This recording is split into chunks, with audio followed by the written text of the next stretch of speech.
प्रकारको अल्टिमेटम दिएका छौं। हरेक नागरिक जो विदेशमा छन् ती नागरिकले अब आउने चुनावमा मत हाल्नुपर्छ, त्यो मत हाल्न पाउनुपर्छ।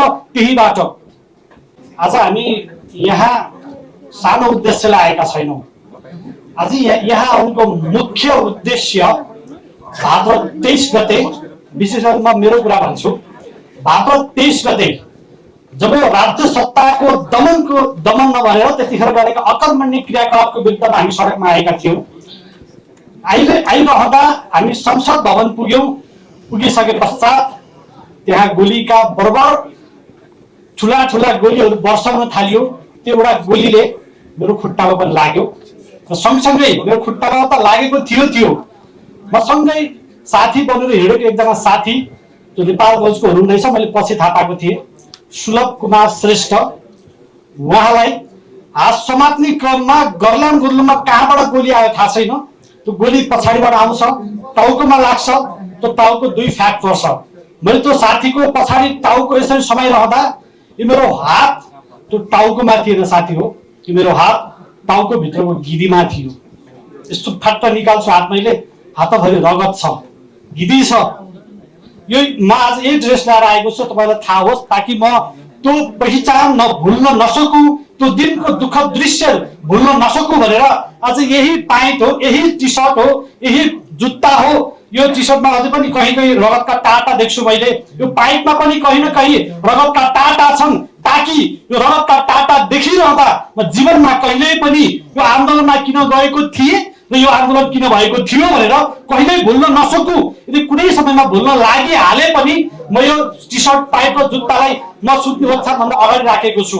कुनै समयमा विचलित हुन लागे भने, बाटो बिराउन थाले भने यो प्यान्ट र टी सर्ट हेरेर भए पनि त्यो दिनको झलको याद आइरहोस् र म के को लागि लडेको थिएँ, के को लागि गएको थिएँ 23 गते, के को लागि हामीले विद्रोह गरेका थियौँ भन्ने कुरा म जीवनमा कहिले नभुल्नु भन्ने सन्देश र मेरो चेतनामा पसिरहोस् भन्नको लागि मैले यसलाई सुरक्षित राखेको छु। त्यसर्थ आज आएको छु। र सबैभन्दा पहिला मेरो काखमा मृत्यु हुने ती मेरा भाइ नेपालगञ्जका सुलभ कुमार श्रेष्ठप्रति म मनैदेखि श्रद्धाञ्जली व्यक्त गर्न चाहन्छु। म उहाँको बुवाआमासँग बोल्न खोजेको थिएँ, तर उहाँहरू मसँग 1 मिनट भन्दा बढी बोल्न सक्नु भएन। उहाँले भन्नुभएको थियो मलाई, छोरा तपाईको काखमा मेरो छोरा बित्नु भएको थियो, मलाई भन्न सक्नुहुन्छ तपाईले, मलाई तिमीले भन्न सक्छौ त्यो मेरो छोराले अन्तिम शब्द के बोलेको थियो भनेर।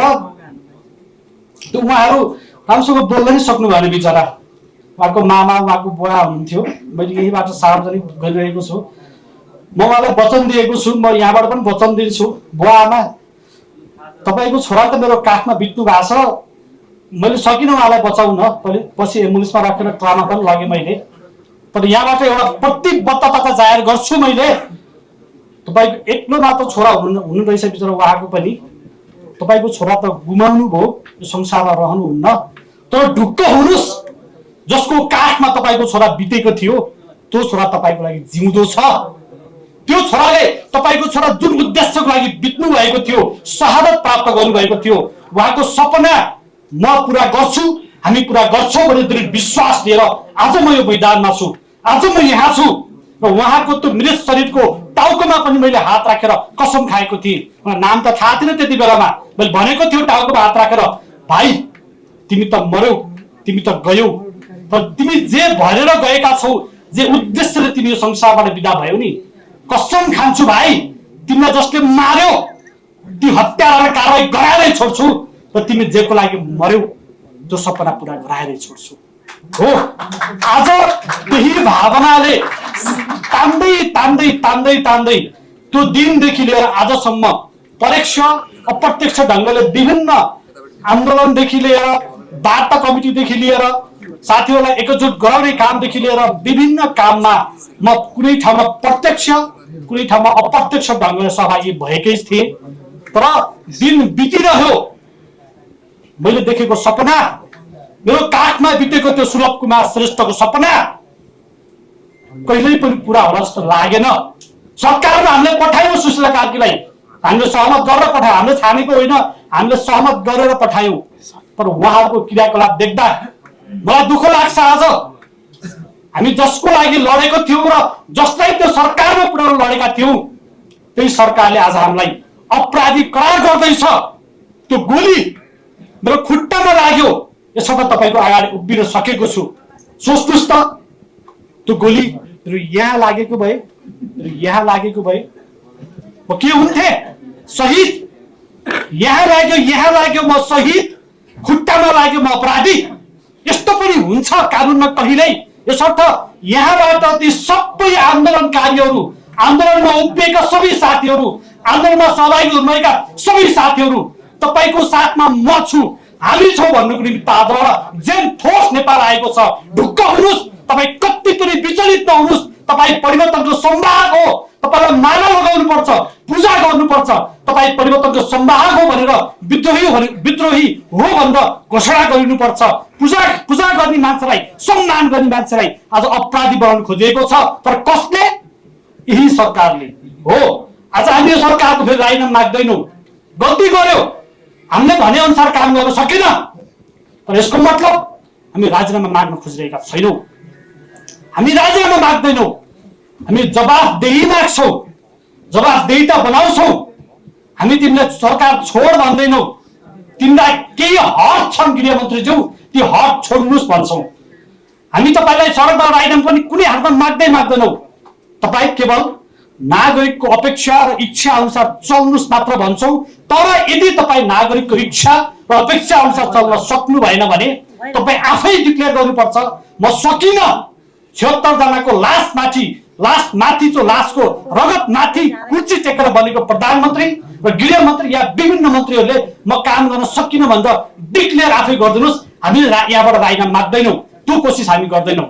न हामी यहाँबाट संसद पुनर्स्थापनाको कुरा गर्छौँ, न हामी यहाँबाट सर्वपक्ष र सर्वदलीयको कुरा गर्छौँ। त्यो गर्दैनौँ। हामी संसद बिउत्याउने खेलमा लाग्दैनौँ, हामी सर्वपक्षीय सरकार बनाउने खेलमा लाग्दैनौँ, सर्वदलीय खेल सरकार बनाउने पक्षमा लाग्दैनौँ। किनकि हामीलाई थाहा छ ती 76 जना मान्छेले यो संसद घाँडो भयो, त्यो सरकार घाँडो भयो, ती दलहरू सम्मिलित भएका सरकार घाँडो भयो भनेर त्यो सरकारलाई कुदाउन खेदाउनको निमित्त हामी लडेका थियौँ, मरेका थियौँ। यसर्थ म धेरै कुरा गरिनँ, समय धेरै पाबन्दी छ, समय धेरै साथीहरू हुनुहुन्छ, मिरालाई पनि हतार छ होला। आज यहाँबाट एउटा जेन फोर्स नेपालको तर्फबाट एउटा घोषणा उद्घोष गर्न आइरहेका छौँ, गर्न लागिरहेको छु मैले। हामीलाई हाम्रा आन्दोलनकारी कुनै पनि हालतमा बाहिर चाहिन्छ। केही संख्या छ जो कारागारमा बस्नु भएको छ बिचरा, केवल राज्य सत्ताको अकर्मण्य क्रियाकलाप र कुकृत्यको विरुद्धमा सडकमा आएकै कारणले अपराधी बनाएर यो सरकारले कारागार र जेल राख्छ भने हामी यो सरकारलाई यहीको दिनबाट, आजको दिनबाट 10 दिन गृहमन्त्री, प्रधानमन्त्री र समग्र सरकार हाम्रा ती निहत्था साथीहरू, निर्दोष साथीहरूलाई 10 दिनभित्र छोड्नुहोस्। होइन भने हामी पनि फेरि सडकमा, साथीहरू आउनु भएको छ सडकमा अरू मुद्दा लिएर, त्यही सडकमा आउनु दिन आउन सक्छ। यो अल्टिमेटम, एउटा अल्टिमेटम सरकारलाई, अर्को अल्टिमेटम राष्ट्रपतिज्यूलाई। हामीले यही आन्दोलनकारीको न्याय र आन्दोलनकारीको सुरक्षा, आन्दोलनकारीको दीर्घकालीन न्याय र सुरक्षाको निमित्त भनेर एउटा म्यान्डेटमा सही गरेका थियौँ। त्यो म्यान्डेटमा सही गरिरहँदा यो प्रधानमन्त्रीले मात्र गरेर हुँदैन, यसमा राष्ट्रपतिको पनि हस्ताक्षर चाहिन्छ भनेर बोल्ने मान्छे म पनि थिएँ त्यहाँभित्र। आज यहीबाट राष्ट्रपतिज्यूसित लिमासमा आनन्दले बसेर नबस्नुहोस्, हामीलाई त्यो म्यान्डेटमा तपाईँको हस्ताक्षर जहाँबाट जसरी हुन्छ चाहिएको छ, त्यसको लागि पनि तपाईँलाई यो 10 दिनको अल्टिमेटम, यो अल्टिमेटम चेतावनी तपाईँ ढुक्क भएर नबस्नु होला। 10 दिन कुर्नुहोस्, त्यसपछि के हुन्छ हामी देख्छौँ। तेस्रो अल्टिमेटम, हामी निर्वाचन केवल 82 मा ल्याउनको निमित्त मात्र लडेका थिएनौँ, 84 मा हुँदै थियो। 2 वर्ष अगाडि तान्नको निमित्त हामी मरेका थियौँ नि, हामी लडेका थिएनौँ। निर्वाचन प्रणालीमा विदेशमा रहेका हरेक नागरिकले आफ्नो मताधिकारको सुनिश्चितता हुनुपर्छ, तिनले पनि मत हाल्नु पाउनुपर्छ। त्यसको लागि के गर्ने हो? निर्वाचन आयोग जानुहोस्, सरकारले जानुहोस्। अब निर्वाचन आयोगलाई लामो लङ टर्म प्रोसेस हुने हुनाले त्यसलाई 1 महिनाको च्यालेन्ज दिएका छौँ। 1 महिना यी सबै अल्टिमेटमको रूपमा मात्र नलियोस्। आजसम्म कसले दिए, कोले दिए अल्टिमेटम म भन्न सक्दिनँ, तर आज म यो जिउँदो शहीदको रूपमा उपस्थित भएको छु। जसले दिएको अल्टिमेटम साँच्चीको पुरा गर्नु भएन भने तपाईँलाई भोलि बिहान नराम्रो पर्न सक्छ। होस् गर्नुहोला। प्रधानमन्त्रीज्यू, राष्ट्रपतिज्यू, निर्वाचन आयोगज्यू, सरकारज्यू, हामी सबै साथीहरूमा आज यहाँबाट एउटा उद्घोष र एउटा तपाईँहरूलाई एउटा मनोबल बढाउने किसिमको एउटा कुरा गर्न चाहन्छु। विशेष गरी यो आन्दोलनरत पक्षहरूलाई, तपाईँहरू जीवनमा कहिल्यै पनि म आन्दोलनकारी हो भनेर डराउने वातावरण हामी दिनेवाला छैनौँ। मैले फेरि पनि भने, तपाईँहरू देशको आन्दोलनको परिवर्तनको संवाद हो।